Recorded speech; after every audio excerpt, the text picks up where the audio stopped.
मकर राशि। यो महिना मकर राशिवाला जातकहरूका लागि कस्तो रहला? 2083 साल श्रावण महिना।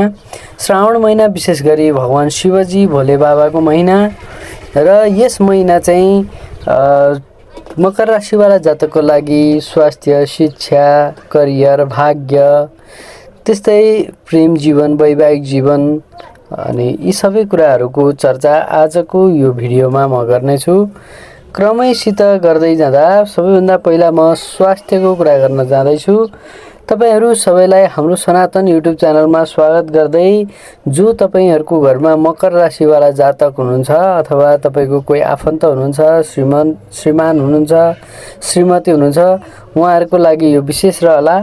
ध्यान दिएर सुन्नुहोला। स्वास्थ्यको कुरा गर्नुपर्दा मकर राशिवालाको जातकहरूको लागि सुरुको पहिलो हप्ता अलिक गाह्रो रहन सक्छ। गाह्रो यस मानेमा कि तपाईहरूलाई पेट सम्बन्धी समस्या रहन सक्छ, जस्तो ग्यास हुन सक्छ अथवा अपच हुन सक्छ, कब्जियत हुन सक्छ, कसैलाई झाडा पखाला जस्ता समस्याहरू पनि रहन सक्छन्। किनभने यो समयमा चाहिँ पेट सम्बन्धी समस्या रहन सक्छ। यहाँ ग्रह स्थितिको कुरा गर्नुपर्दा शनि, लग्नको स्वामी शनि चाहिँ तेस्रो घरमा आएर बसेको अवस्था, राहु दोस्रो घरमा, त्यस्तै सूर्य, बुध, गुरु, शुक्रको युति रहेको छ। बुध बकरी भएर छैटौँ घरमा एउटा राम्रो योग बनाएर बसेको छ। त्यस्तै मङ्गल पाँचौँ घरमा, केतु चाहिँ अष्टम घरमा रहेको अवस्था भएका कारणले गर्दा यहाँनिर यात्रा गर्दा पनि विशेष ध्यान दिनुपर्दछ। र यो महिना सबैभन्दा राम्रो पक्ष भनेको बृहस्पति उच्चको भएर सप्तम घरमा बस्नुभएको छ भने बुध बकरी भएर विपरीत राजयोग बनाएर चाहिँ बस्नुभएको अवस्था छ। यसरी हेर्दाखेरि सूर्य पनि सप्तम घरमा बृहस्पतिसँग युति बनाएर बस्नुभएको एउटा राम्रो पक्ष यहाँ देखिन्छ। पढाइ लेखाइको कुरा गर्नुपर्दा तपाईहरूलाई अलिकति विद्यार्थीहरूका लागि यो महिना राम्रो रहन सक्छ। विशेष गरी श्रावण महिनामा जसको इक्जामहरू छ उहाँहरूको लागि विशेष फलदायी रहन सक्छ।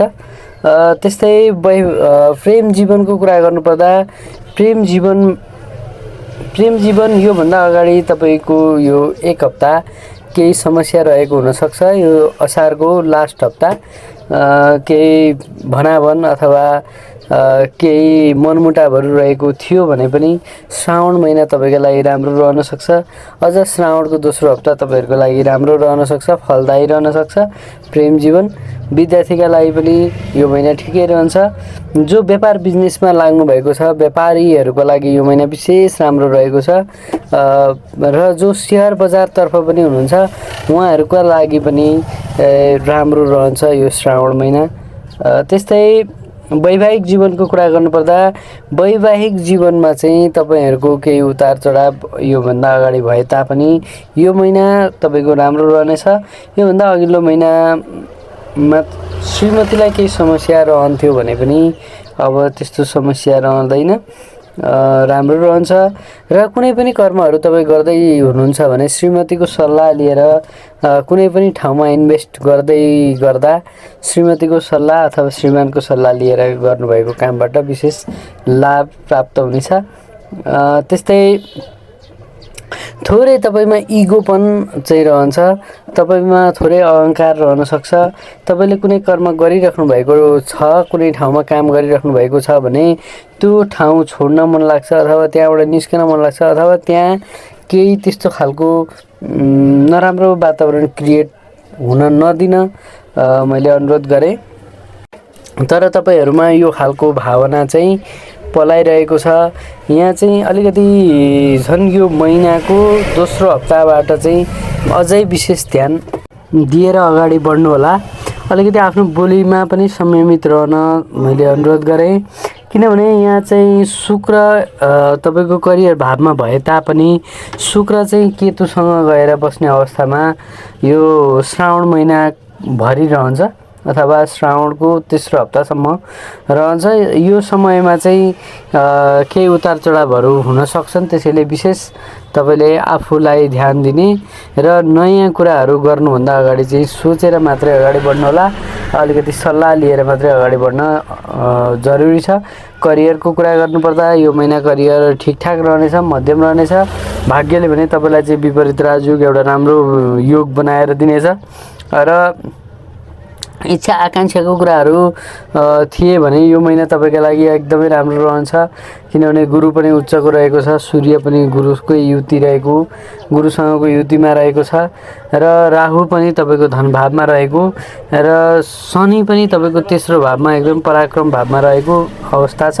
तर तपाईँलाई यो अवधिमा केही लेजी बनाउन सक्छ, तपाईँलाई मुडी बनाउन सक्छ, तपाईँलाई चाहिँ एकदमै अल्छाइपन जस्तो बनाउन सक्छ। बनाए तापनि तपाईँले चाहिँ अगाडि बढ्न नछोड्नु होला। तपाईँले जुन चाहनु भएको छ यो महिना पुरा हुन सक्छ र जो विदेश जान चाहँदै हुनुहुन्छ उहाँहरूको लागि पनि विशेष राम्रो रहनेछ र विदेशबाट पनि वैदेशिक क्षेत्रमा जसले व्यापार गरिराख्नु भएको छ उहाँहरूका लागि एकदमै राम्रो शुभ रहनेछ र वैदेशिक क्षेत्रबाट पनि राम्रो इन्कम हुन सक्नेछ।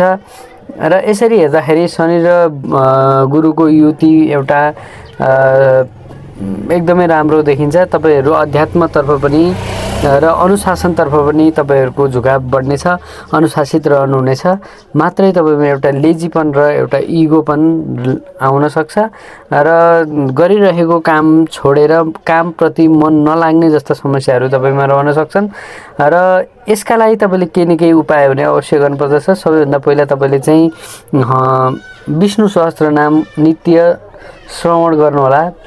त्यस पछाडि गणेश भगवानको पूजाआजा गर्नुहोला र यो महिना विशेष गरी भगवान शिव भोले बाबाको हो र भोले बाबाको यो सोमबारको दिन चाहिँ तपाईँले विशेष भोले बाबालाई जल अर्पण गर्ने, बेलपाती अर्पण गर्ने र सक्नुहुन्छ भने त्यो दिन चाहिँ शुद्ध शाकाहारी भोजनहरू गरेर अगाडि बढ्नुभयो भने एकदमै राम्रो हुनेछ र शनिको लागि चाहिँ तपाईँले हनुमान चालिसा अवश्य पाठ गर्नुहोला भन्दै आजको कार्यक्रम कस्तो लाग्यो सुनेर अवश्य प्रतिक्रिया दिनुहोस्।